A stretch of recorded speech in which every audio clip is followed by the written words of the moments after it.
Hello,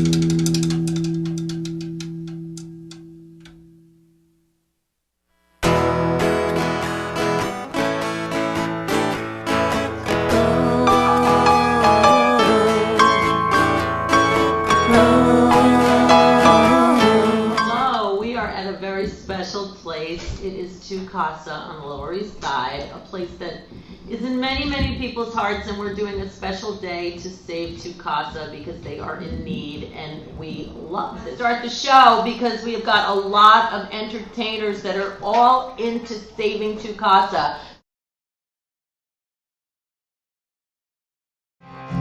This fresh paint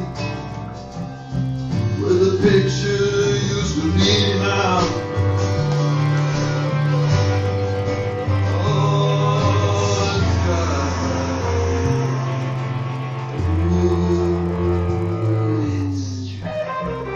Your relationship with Casa. Does anyone remember the first time they stepped foot in this room? It was in December, I don't know, 1980, and or maybe November. We were going to rehearse a show at that Avenue B.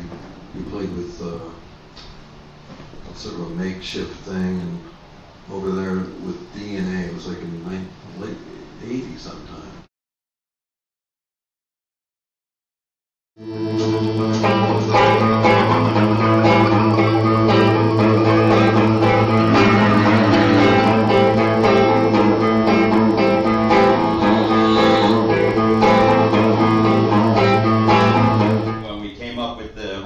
Song.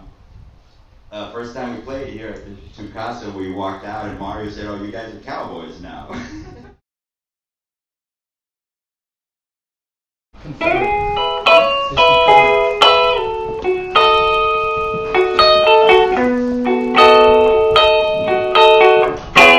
This is nothing like bliss.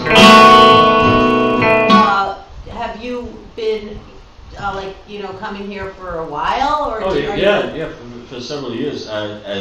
Mainly as a rehearsal room, right? But this summer doing the recording. And the recordings that come out of this dumpy little place happen to be phenomenal, right? Oh well, Mario does a great job. Exactly. He puts a lot into it, and he works really hard. And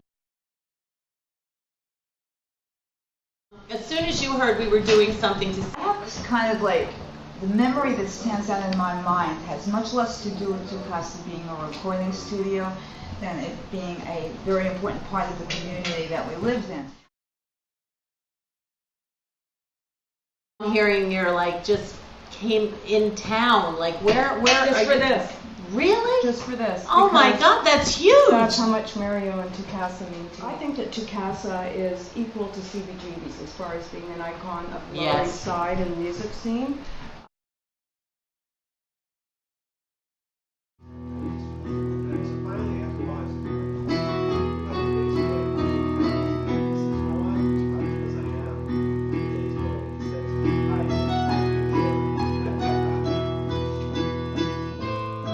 Val, what makes you want to save Casa? Come, Cynthia, come join us. Casa has been here for as long as I've been writing songs, I think, and without it, all those scraps of pieces of paper that I scrapped out with lyrics on would mean nothing, because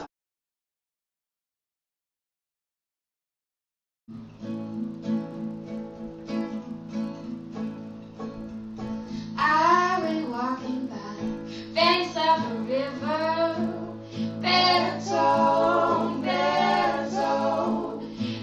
Detta, what brings you into the world of Casa besides that you're musical, obviously? Well, I grew up in the neighborhood, and actually the first recording session I ever did was here, and I was doing Suzuki violin tracks. Nice. My mom thought it would be a good experience for my little sister and I, so we came in with our accompanist, and for hours, what seemed like hours and hours, probably was not even that long, but that was the first time I was ever in a recording studio. Yeah, well. So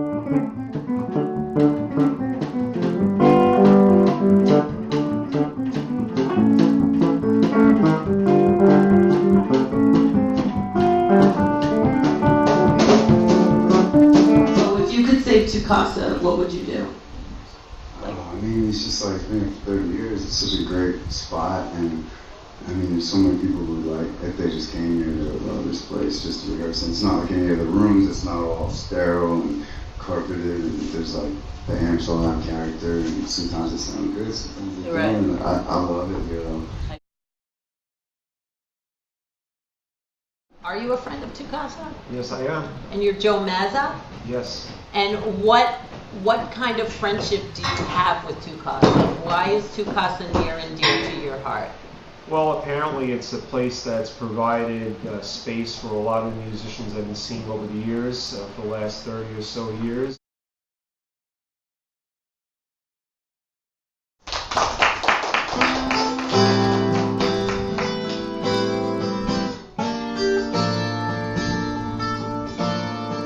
When was the first time you came to Tu Casa? Oh, 18 years.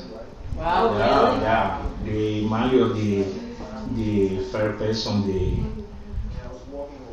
help for my music for Venezuela, Puerto Rico, Cuba, everything in Latin America. So you were nominated for a Grammy in 2000. 2000, yeah. And that was, were you already coming to Tu Casa at that point in time? Yeah.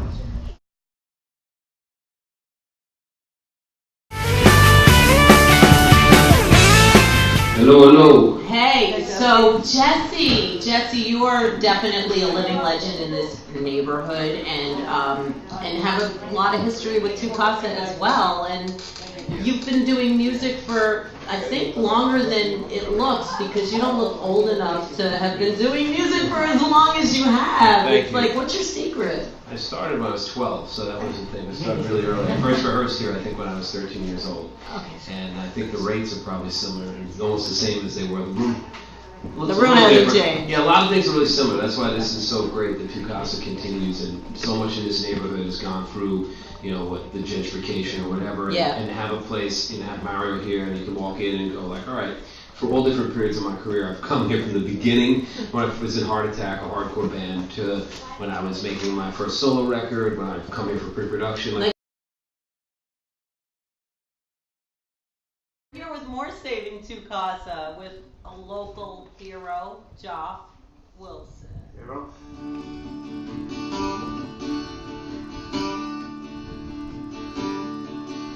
September sun is singing, summer's fading fast. The cooling soft of autumn brings me to my past. What's your Tu Casa memory?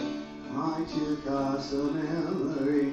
There's well, me and Bobby Steele used to rehearse very extensively. Well, through the years, many people, but when the young dad was getting all fired up around 2005, 2006, we rehearsed here a lot. Tu Casa, and Mario, this is all for you, and I know you and Cynthia have a long history. Yes, we do. And I think she has something she's going to Oh, present to you.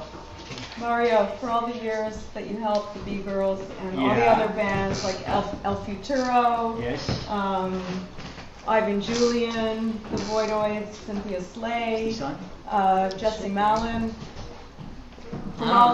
Anyway, this is from me personally. I'm giving $500 towards Tu Casa. Thank you.